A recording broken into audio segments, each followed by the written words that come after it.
তখনকার সময়ে আমি ব্যক্তিগত আমার তহবিল থেকে ত্রাণ রাখছি, উনি আমার 10 মিনিট আগে এসে এইগুলো বেটে দিয়ে চলে গেছে। সবাই জানে সরকারি ত্রাণ, এমন ঘটনা করছে, আমি ধন্যবাদ জানাইছি। যাই হোক, আমরা যারা সম্ভাব্য প্রার্থী, সরাইল আশুগঞ্জ ক্যান্ডিডেট, ব্রাহ্মণবাড়িয়া 2 নির্বাচনী এলাকার আমরা ক্যান্ডিডেট, আমি সকলকে সাধুবাদ জানাচ্ছি, উদাত্ত আহ্বান জানাচ্ছি। আমি কোনো ভীত সন্তুষ্ট অথবা আমি কারো জন্য ক্ষতিকর কোনো বিষয় নয়। আমি সকলের বন্ধু, আমি সকলকে দিয়ে বলতে চাই, বন্ধুগণ, নির্বাচন অনুষ্ঠিত হলে দানের শেষ নিয়ে যদি তোমরা আসতে পারো, আমাকে পাবে ইনশাআল্লাহ। দানের শীষের বাইরে কোনো কিছু নাই।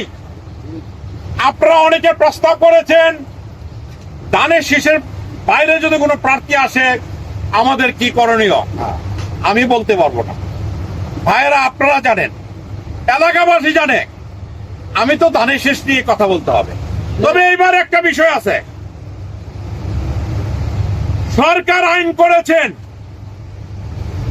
বহিরাগত কোনো ব্যক্তি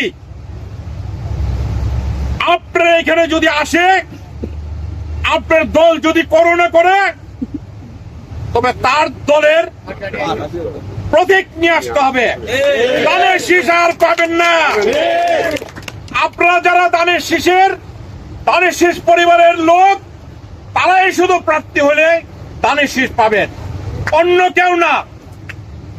বন্ধুগণ, আপনার নিরাশ হওয়ার কোনো কারণ নাই। অনেকে অনেক কথা বলছেন, আমি কোনো কথারই জবাব দিতে পারি না ওই বিষয়ে। আমি শুধু বলবো, ম্যাডাম খালেদা জিয়া, তারুণ্যের অহংকার, তারেক রহমান সাহেব এবং কেন্দ্রীয় নেতৃবৃন্দ, ওনারাই জানেন কাকে এখানে মনোনয়ন দিবেন। তার প্রত্যাশায় আমিও আছি। আমি আপনাদের কাছে দোয়া চাই। সর্বশেষ বলবো, আপনাদের অনেককে আমি কথা বলার সুযোগ দিতে পারি নাই সময় সংকীর্ণতার কারণে। দয়া করে আমার প্রতি কোনো কষ্ট নেবেন না।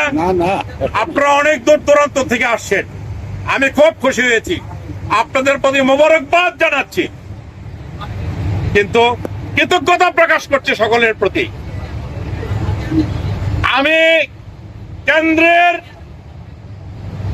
লিখিত নির্দেশনা পেলে আমি প্রতি ইউনিয়নে ব্যক্তিগতভাবে নির্বাচন করার জন্য আমি হাজির হব।